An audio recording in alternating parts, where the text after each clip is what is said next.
Punta tayo sa isang taan natin guys. Tignan nyo guys, umigka siya.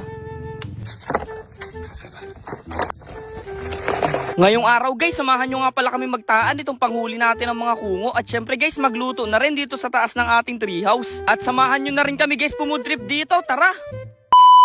What's up mga kanapadaan lang? So ngayong araw nga guys, samahan nyo naman kami sa ating panibagong adventure. Ngayong araw nga pala guys, nag-aayaan na naman kami dalawa ni Dugong na magtaan ng panghuli sa kungo dun sa ating maliit na palaisdaan. Kaya nga guys, dali-dali kami sumakay dito sa bangka nating si Mimo para makapunta na rin dun sa ating maliit na palaisdaan. At syempre guys, dun na rin sa ating treehouse. At grabe guys, so kung makikita nyo, napakaganda nga pala ng treehouse natin dito kahit na low tide. Sobrang ganda pa rin talaga niyang tingnan at nakaka-relax talaga guys tong lugar na to. Pagkarating nga lang guys natin dito sa ating palaisdaan, inayos na agad natin itong mga itataan natin na panghuli natin ng kungo o kuray kung tawagin sa ibang lugar. Ito nga pala guys ang klase ng panghuli dito sa amin itong kungo. Hindi nga pala namin ito nilalagyan ng pain at may umiigas lang dito dun sa dulo tapos magsasarado yung pinakambukanan niya. Tapos ayun guys, hindi na makakalabas dun yung mga kungo at matatrap na sila dun sa loob. Nung nakuha na nga guys namin yung mga taan namin dito sa kungo, ay agad na rin kami ni Dugong pumunta dun sa aming pagtataanan. Hindi pa nga guys kami nakakalayo, ay nakakita agad kami dito ng isang butas ng kungo at sakto guys, meron siyang palatandaan na meron siyang laman bagong hukay yung mga lupa niya sa gilid. Kaya ayun guys, napagdesisyon na rin namin ni Dugong na magtaan dito ng isa. Sana nga guys may mahuli tayo dito.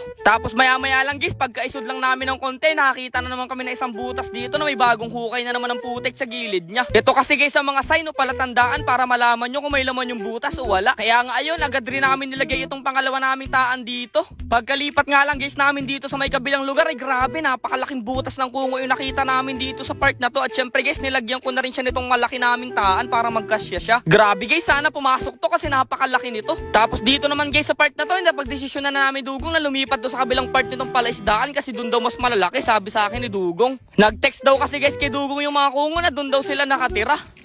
So ayun guys, ngayong araw itapos na natin itahan yung mga panghuli natin sa kungo. So babalikan na lang guys natin yung bukas. Isang buong gabi natin iiwan doon, tapos babalikan na lang natin bukas. Kaya ayun, see you tomorrow guys, let's go! Makalipas nga lang guys ang 100 taon papandawin na namin. So ayun na nga guys, nandito na nga pala tayo. Dito na nga pala guys, kahapon tinaan natin yung pantahan natin sa kungo. Ngayon papandawin na natin. Sana may mahuli tayo guys, samahan nyo kami. Let's go! Hindi na nga pala guys kami nagpalit ni Dugong ng mga damit dito kasi pinapagalitan na kami ng mga nanay namin kasi sobrang dami namin pinapalabahan sa kanila. Pagkarating nga lang guys namin dito sa isa naming taan, grabe guys, hindi siya pumasok. Doon siya sa kabila dumaan pero naghukay siya ng panibagong lupa. Tapos dito naman guys sa isa nating taan, siguradong may huli to kasi natanggal guys yung kahoy na nakaigas dito sa may kabila. At pagka-check ko nga guys ng loob, grabe may nahuli agad kaming isang kungo dito. Sobrang saya namin guys dyan. At dito nga sa part na to, muntikan pa siyang makawala. Ayan, pinagabul pa kami ni Dugong. Tapos ayun na nga guys, nandito na nga pala tayo sa isa pa nating taan at pagkakita ko nga lang guys, may laman nga siya, kitang-kita na agad guys kasi nagalaw itong isang kawayan sa taas niya. Grabe guys, mukhang inaswerte kami ni Dugong ngayon, nakakadalwa na kaagad kami. Sana nga guys, medyo marami tayong mahuli. Pagkalipat nga lang guys namin dito sa may isa namin taan, hindi siya pumasok. Sayang guys, ito pa naman guys yung malaki kahapon na nakita nating butas. Kaya sabi ko kay Dugong, itataan na lang ulit namin para mahuli namin mamaya kung sakali. Tapos ito namang isang taan guys, siguradong may laman ulit siya kasi natanggal guys yung nakasabit na kawayan niya doon sa taas. At nung chinek ko nga guys, ayun meron sa loob. Grabe, babaeng kungo nga pala yung nahuli natin sa part na to. Dito nga pala guys sa lugar namin, ang kilo ng kungo ay 150. Pero minsan guys, 100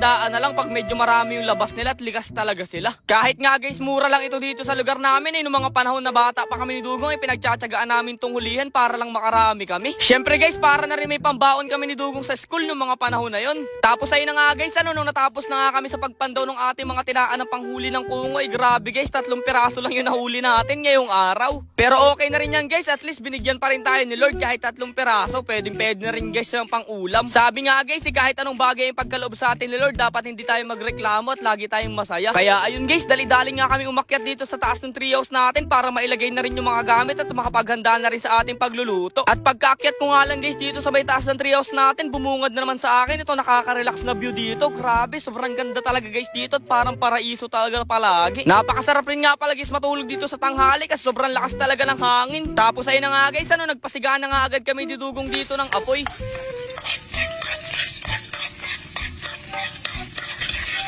Tapos nagisa nga lang guys ako dito ng sibuyas at bawang at nilagay ko na rin yung mga pampalasan sangkap. Tapos ito guys gatanan nyug. Ito kasi guys ang magpapalasa at magpapakrimi dyan. At nilagay ko guys yung isang kungo. Grabe balak man yan tumakas at tumatakbo-takbo pa siya. Kaso nga lang guys napakabilis ng kamay ni Dugong at hindi na sila makakatakas kasi pupudripin sila ni Dugong ngayong araw. Kahit nga pala guys 3 pirasong kungo lang yung nahuli natin dito ay puro babae sila kaya medyo matatawa talaga yung mga yan. At noong naiga na nga guys yung sabaw at naglalatig-latik na siya ay pwede na rin guys tong kainin. Kaya nga guys nagplating lang kami dito sa dala naming dahon ng saging at sakto guys may dala rin nga pala kaming bahaw ni Dugong dito. Syempre guys wag natin kakalimutang magdasal at magpasalamat kay Lord sa pag-iingat palagi sa atin lalong lalo na sa amin dito sa pagbablog. Kaya ayun guys ngayong araw isamahan nyo kaming pumutrip nitong mga nahuli nating kungo at grabe guys may aligi pa talaga yung kungo na yan para siyang mga ayama. Kaya nga guys dito sa part na to agad na rin pinagkakain ni Dugong yan at sobrang sarap daw guys. At bukod dun guys grabe napakasustansya rin nga pala guys nitong kungo kasi ang kinakain guys nito ay mga dahon lang dito sa mangroves. Kaya nga guys kadalasang mga kumakain at nang bumibili nitong mga kungo na ganito ay matatanda na. Kasi guys sabi nga nila ay masustansya daw talaga ito. Nasanay talaga guys kami ni Dugong kumain kung ano man yung mga nandyan sa harapan namin kasi noong mga panahon na yun kung ano yung mga nahuhuli ng mga tatay namin ay yun lang talaga yung pinagtsatsagaan.